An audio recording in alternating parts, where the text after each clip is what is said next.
सादी सी औरत हूं, मुझे पता नहीं चलता कि ऑपोजिशन कहां बैठी है। पूरे पाकिस्तान में बैठी है। अरे बाबा आप तो चुप करो। एक बुजुर्ग औरत बोल रही है, शर्म करो, शर्म करो।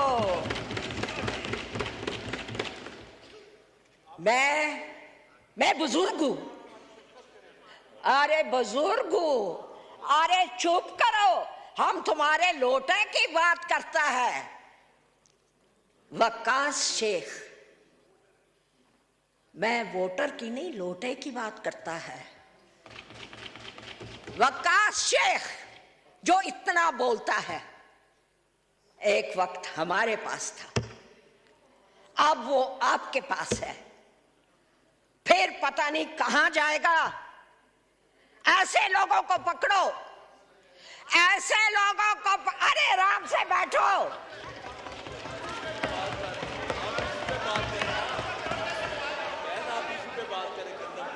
अच्छा, इनको कहो चुप करके बैठ जाए। है एडी भी बुजुर्ग कोई नहीं, बड़े बड़े बुजुर्गों ने उल्टा दे नहीं। बुजुर्ग किथे आ, बड़ा न उल्टा देनी।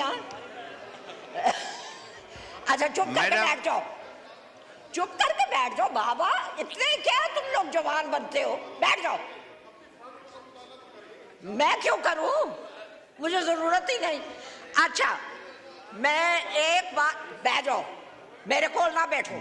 चलो चलो चलो चलो चलो चलो 45, चलो अपनी जगह पे।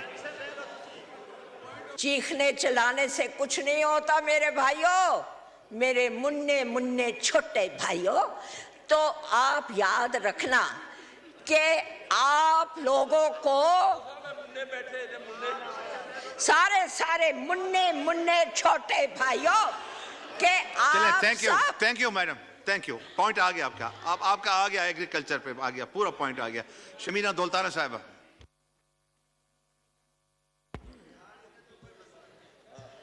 Thank you so much. जो कहते हैं कि विहाड़ी में मसला नहीं है, आपको पता है कि विहाड़ी में सबसे ज्यादा गंदम होती है और विहाड़ी में बिल्कुल मसला है। मगर मैं सबसे पहले ये पूछना चाहती हूं कि ऑपोजिशन इस साइड पे बैठी है या ऑपोजिशन इस साइड पे बैठी है या ऑपोजिशन कहां बैठी है।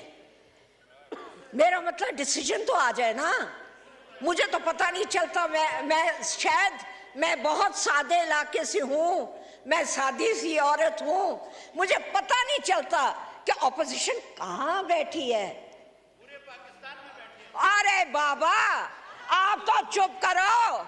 एक बुजुर्ग औरत बोल रही है, शर्म करो, शर्म करो।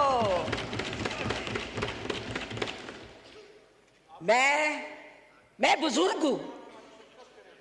अरे बुजुर्ग हूं, अरे चुप करो, हम तुम्हारे लोटे की बात करता है। वक्कास शेख, मैं वोटर की नहीं लोटे की बात करता है।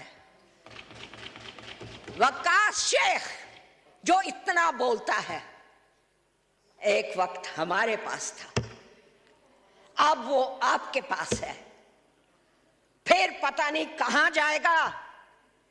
ऐसे लोगों को पकड़ो, ऐसे लोगों को अरे आराम से बैठो।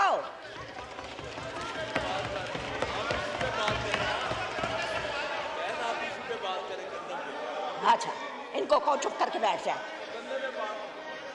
अरे हम गंदे हुए बात करते हैं, ये तलखी वाली बात ना करें ऑनरेबल मेंबर से। अच्छा आप बैठ जाओ, बैठ जाओ, चलो लोटे वाली बात हजम कर लेते हैं। आप बीट पे बोले, ऑनरेबल मेंबर से गुजारिश है करने आप बीट पे बोले, आप तलखी की बात ना करें प्लीज। अरे डीवी बुजुर्ग कोई नहीं, और बैठ जाओ, बीट पे करते हैं। एडी भी बुजुर्ग कोई नहीं, बड़े बड़े बुजुर्गों को उल्टा देनी है। बुजुर्ग किथे आ, बड़ा नु उल्टा देनी है। अच्छा चुप करके बैठ जाओ, चुप करके बैठ जाओ बाबा, इतने क्या तुम लोग जवान बनते हो, बैठ जाओ। मैं क्यों करूं, मुझे जरूरत ही नहीं। अच्छा मैं एक बात, बैठ जाओ, मेरे को ना बैठो, चलो चलो चलो चलो चलो चलो 45 चलो अपनी जगह पे। मैं इको गल करना चाहनी हाँ और एक ही बात करूंगी, agriculture is the best way to lift a country. I am an agriculturist, and in agriculture and in the wheat we make the greatest profit. और इस वक्त मैं आपको बताना चाहती हूँ कि हमारी हुकूमत हमें एग्रीकल्चर में किसी लिहाज से पीछे नहीं करेगी। आप हमारा बजट देखिएगा, बजट आने तो दें। आप बात करते हैं, अरे बात तो सुनो, चुप करो। अभी बजट आने तो दो। बात यह है कि इंटरिम गवर्नमेंट के कोई भी काम आप हमारे पर नहीं डाल सकते, और इंशाल्लाह आप देखेंगे कि इंटरिम गवर्नमेंट जो मर्जी करती रही है, हम हर चीज को सही तरीके से चलाना आता है। और मियां नवाज शरीफ की गवर्नमेंट इंशाल्लाह बेशक सेंटर में हो या पंजाब में हो, दोनों जगह बेहतरीन रिजल्ट देगी। और वो आपको नजर आना शुरू हो गया है इन द रिजल्ट्स, जो आपके इलेक्शन रिजल्ट्स आए हैं। अल्लाह अल्लाह अल्लाह के फजलो करम से, चीखने चिल्लाने से कुछ नहीं होता मेरे भाइयों, मेरे मुन्ने मुन्ने छोटे भाइयों। तो आप याद रखना कि आप लोगों को सारे मुन्ने मुन्ने छोटे भाइयों के आप thank you madam, thank you. Point आ गया आपका, आपका आ गया, एग्रीकल्चर पे आ गया, पूरा पॉइंट आ गया। शहरियार महर साहब, इसके बाद वकास शेख साहब ऑन पर्सनल एक्सप्लेनेशन, इसके बाद वकास साहब, इसके बाद वकास साहब। शहरियार महर साहब माइक खोलें। Thank you honourable speaker sir, agriculture sector हमारा एक बहुत ही अहम सेक्टर है और सबको पता है कि वो हमारे नेशनल इकोनॉमी में कितनी बड़ी कंट्रीब्यूशन करता है। लेकिन अफसोस की बात यह है कि सबसे ज़्यादा निगलेक्टेड सेक्टर भी हमारा यही है इस मुल्क का।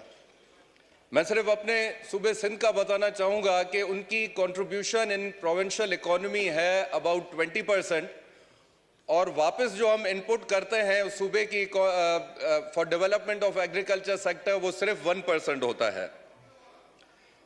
जो वीट एक्सपोर्ट की पॉलिसीज बनी वो केयरटेकर सेटअप में बनी, मिलता जुलता ही सेटअप था जो आज का सेटअप है गवर्नमेंट का। हम उस पॉलिसी पे नहीं जाते, वो गुजर चुका। मैं ये जरूर कहूंगा कि उस पॉलिसी में अभी आप अमेंडमेंट्स कर सकते हैं। आपने जो इंपोर्ट की थी वीट, वो वीट इस वक्त भी मौजूद है, और आपको ये भी पता है कि वीट और फ्लोर स्मगल होकर अफगानिस्तान और नेबरिंग कंट्रीज में जाता है। तो क्यों ना आप इस पॉलिसी को चेंज करें और उस पड़े हुए वीट को through a proper channel import policy के तहत उसको यहाँ से भेजें, और जो हमारा अपना वीट पड़ा है उसको प्रोक्योर करें, और उसको ताकि हमारे लोकल किसानों और लोकल पॉपुलेशन को फ़ायदा हो सके। उसके अलावा सर, मेजॉरिटी ऑफ मेंबर्स जो यहाँ मौजूद हैं उनका ताल्लुक एग्रीकल्चर सेक्टर से है। मैं मिनिस्टर साहब की तवज्जो चाहूँगा कि अपने वो रिस्पॉन्स में अगर ये चंद पॉइंट्स हमारे चंद पॉइंट्स नोट करें और अपने रिस्पॉन्स में ज़रूर कवर करें हमें ये बताएं कि ये पॉलिसी बनाई किसने है, जबकि इस असेंबली के मेजॉरिटी मेंबर्स का ताल्लुक एग्रीकल्चर सेक्टर से है। उसके बावजूद ये पॉलिसी बनी और हमको, हमारी इस असेंबली को इसके बारे में कोई इल्म नहीं। उसके बाद हमें ये भी मिनिस्टर साहब बताएं कि क्या क्राइटेरिया सेट किया गया है प्रोक्योरमेंट का, कि किस तरह प्रोक्योरमेंट हो रही है, क्या टारगेट है हमारा प्रोक्योरमेंट का, क्या एक्सपेक्टेड क्रॉप थी जो यील्ड पूरे मुल्क में आनी थी, हमें प्रोविंस वाइज बताया जाए। हमें इस वक्त अपने इलाकों में कंप्लेन्स आ रही हैं सर, कंप्लेन्स इस तरह की आ रही हैं कि miss appropriation, corruption eight highest level. जो ऑफिशियल रेट है गवर्नमेंट का वो 4,000 रुपए पर 40 kg है, मार्केट में इस वक्त 3,200 और 3,300 रुपए चल रहा है। तो ये जो 600 और 700 रुपए का गैप है, ये मिडलमैन और डिपार्टमेंट के लोग मिलके खा रहे हैं इसमें से। तो इन शिकायत पे भी मिनिस्टर साहब जरूर लाइट डालें कि क्या ये हो रहा है या नहीं। हम जो मेंबर्स यहाँ पे बैठे हैं या जो हमारे प्रोविंशियल मेंबर्स हैं हमारे सूबों में, उन्होंने और हमने बहुत कोशिश की कि पास्को के अमले से, लोगों से हम राब्ते में आए और उनसे पॉलिसी पूछें कि ये आप डिस्ट्रीब्यूट कर रहे हैं तो कर किस तरह रहे हैं हमारे इलाकों में। लेकिन उनका मूड ये था कि आप थोड़ी सी बोरियां लेके खामोश हो जाएं, हम अपनी मर्जी से करें जो करें। तो मिनिस्टर साहब इस चीज पे भी जरूर लाइट डालें। उसके बाद यहाँ पे एक तकरीर हुई हमारे MQM के भाई की तरफ से, उन्होंने बारदाने की बात की, तो मैं उनको याद दिलाना चलूं, बारदाना तो कहा जाता है बोरी को। ये शायद उन बोरियों की बात कर रहे थे कि जो कराची में पुराने वक्तों में मिलती थी। गंदुम की बोरी का तो इनको कोई इल्म है नहीं, लेकिन यह बोल पड़े। एग्रीकल्चर एक बहुत ही महज़ब पेशा है सर, और ये एक वाहिद पेशा है जहां पे आपका वर्कर जो हारी है वो आपका 50% शेयर होल्डर होता है। ये किसी और सेक्टर में मेरे ख्याल से इस मुल्क में नहीं है। वो अपनी मेहनत करता है और मेहनत की हक हलाल की रोजी उठाता है। आपने उसको ऐसा एक इंप्रेशन और इमेज दे दिया है जैसे वडेरा कोई गाली हो। वडेरा सर इलाके का महज़ब शख्स होता है जो उस इलाके में बेहतरी की तरफ डायरेक्शन करता है, ना कि उस जमाने का सेक्टर इंचार्ज होता है जो कि हुक्मनामे जारी करते थे कि आज 6 बोरियां और 10 बोरियां कराची की सड़कों से जाके उठाओ। तो मेहरबानी करके उन सेक्टर इंचार्जों और वडेरे में फ़र्क रखें और वडेरे का जो इज़्ज़त और महज़ब तरीका है हमें उसी तरीके से रहने दें, चलने दें। और जो एग्रीकल्चर प्रोफेशन है वो एक नीट क्लीन प्रोफेशन है। इस वक्त गवर्नमेंट ने, फेडरल गवर्नमेंट ने, प्रोक्योरमेंट अथॉरिटीज़ ने ये हालत बनाई हुई है कि किसान अपने हक हलाल के वीट को छुपाता उठाता ऐसे फिर रहा है जैसे कोई स्मगल शुदा चीज हो। जैसे हम कभी गोदाम में छुपाते हैं तो फूड इंस्पेक्टर रेड करता है कि गंदम क्यों छुपाई हुई है, बेचने जाते हैं तो हमसे कोई खरीदने वाला नहीं है। सारी चीजों को फायदा एक मिडिल मैन और डिपार्टमेंट्स उठा रहे हैं। तो मैं रिक्वेस्ट करूंगा ऑनरेबल मिनिस्टर साहब से कि ये जो 3-4 पॉइंट्स हैं कि क्या पॉलिसी है जिसके तहत पास्को प्रोक्योर कर रही है, क्या टारगेट है और क्या एक्सपेक्टेड क्रॉप थी, इन चीजों पे जरूर रोशनी डालें। Thank you sir. शुक्रिया। वकास शेख साहब। Thank you sir. मुझे सर